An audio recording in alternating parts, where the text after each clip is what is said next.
WavyOcho. I'm gonna react to how Gervonta Davis beat Ryan Garcia. Full recap and breakdown by TJ Love Fights. Looks like I was right. A couple months ago, I made a video titled Ryan Garcia versus Gervonta Davis would not be close, and that video has since become super viral and catapulted my channel. But not only that, most importantly, I was proven right about practically everything. This fight was not close. Tank was looking like he was a couple levels above Ryan with his superior And Ryan is mad taller than Gervonta, bro. And Gervonta spanked him. fight IQ and skill, and he looked like he was in control of the fight throughout every single round. Ryan's over-reliance on his left hook was ultimately why he lost this fight, and I even bet my friend that Tank was going to finish Ryan in the 7th, and that's what we got. So without further ado, let's go into the fight. Now the first round went exactly as expected. Gervonta Davis practically threw nothing. He actually only landed one punch out of the 7 punches he attempted, and Ryan tried the jab and a couple left hooks. Nothing to note here other than Ryan should have been utilizing the jab more. I know a lot of those punches did not land, but it kept Gervonta Davis busy as he was trying to read him, and he could have been using it to set up his left hook instead of just throwing his left hook naked, quote unquote, and that's something we're going to be talking about in the rest of the video. Now obviously this takes us into the big second. And my son Gervonta got the Bucks color, the Milwaukee Bucks color, like green and purple. Round, which was surprisingly an early start to the action and much earlier than I anticipated. Ryan turned up the action early, winging hooks, moving forward, and throwing punches and bunches, trying to find his left hook especially.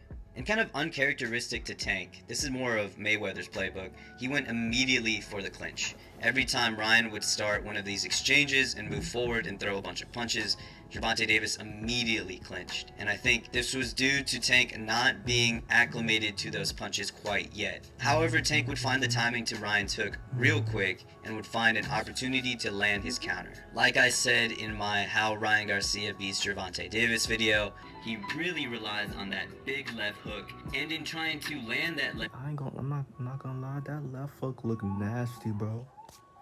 I ain't gonna lie. hook, he leaves himself wide open if he misses. He kind of throws his left hook and hooks in general with reckless abandonment.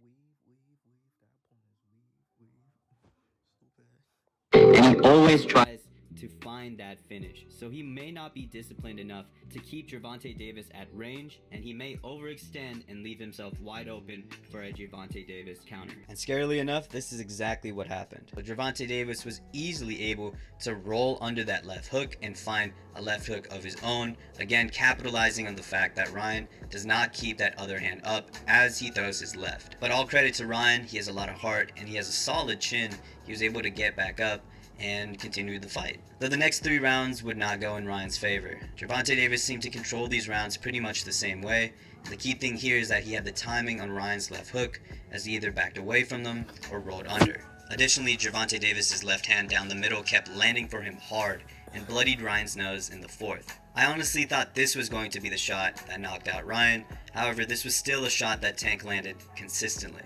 And on the side of Ryan, it was just tough to see Ryan continue his game plan without any adjustments. Like I said in this video, Ryan had to set up his left hook with something. A jab, a feint to the body, something. Other than just trying to wing these left hooks without any setup. Now we get to the 6th round, which was Ryan's best round by far.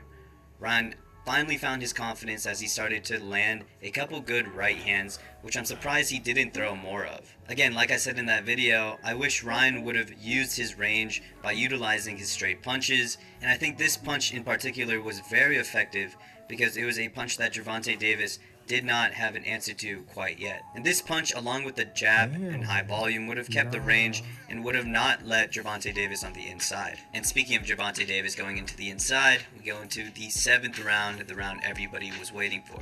Like I've been saying before, unlike straight punches such as the jab and the straight right hand, punches that can capitalize on a fighter's reach advantage, hooks and especially lead hooks are susceptible to shorter fighters taking that opportunity and going on the inside. Gervonta Davis capitalized on this opportunity perfectly. He ducked under the left hook and he stayed on the inside. And again, this is where the experience and high IQ comes because he knows Ryan is going to throw that right hand.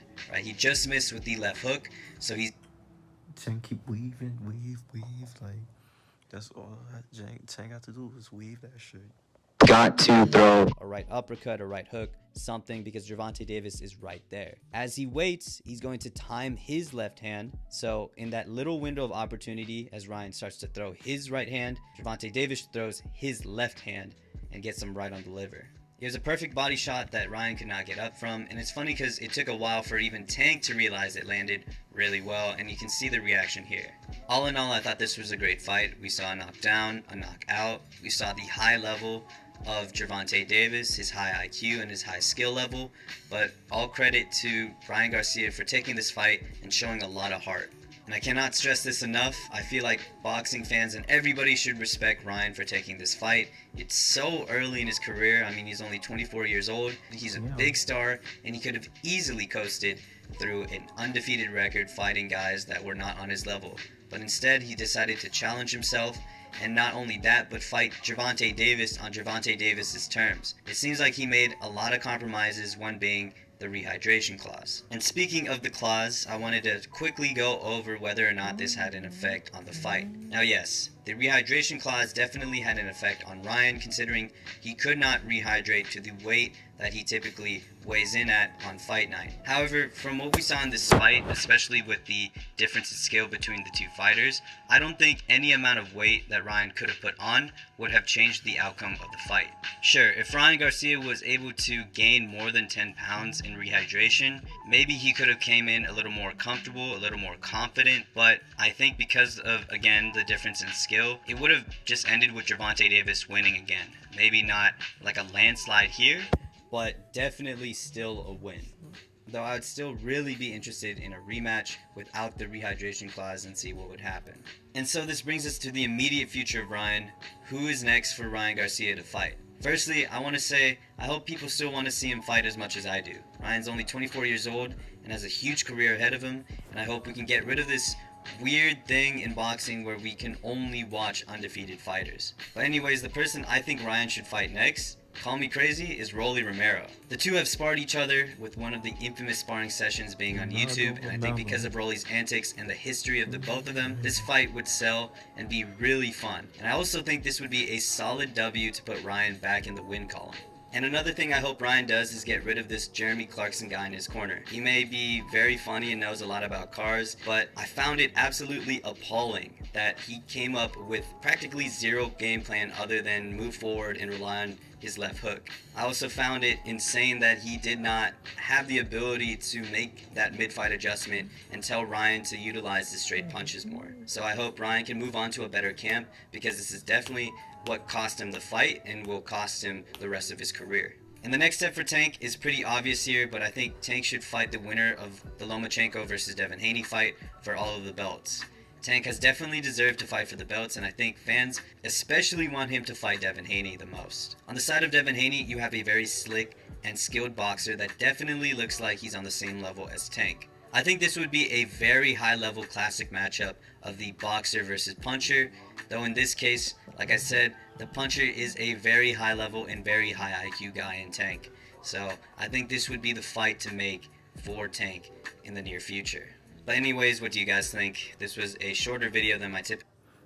Um, yeah, that's a vid. Yo, let me know what y'all think about the vid about the fight, bro. Like between Garcia and Tank, bro. Like did y'all watch the fight? Let me know what y'all think of the fight, bro. Like, let me know what y'all think, bro. Like, if y'all watch it, let me know. Like, was it fire? Did y'all enjoy the fight? Did y'all not? Let me know. I didn't watch it. Make sure y'all like, comment, subscribe. Y'all know the vibes. If you're checking out, you are.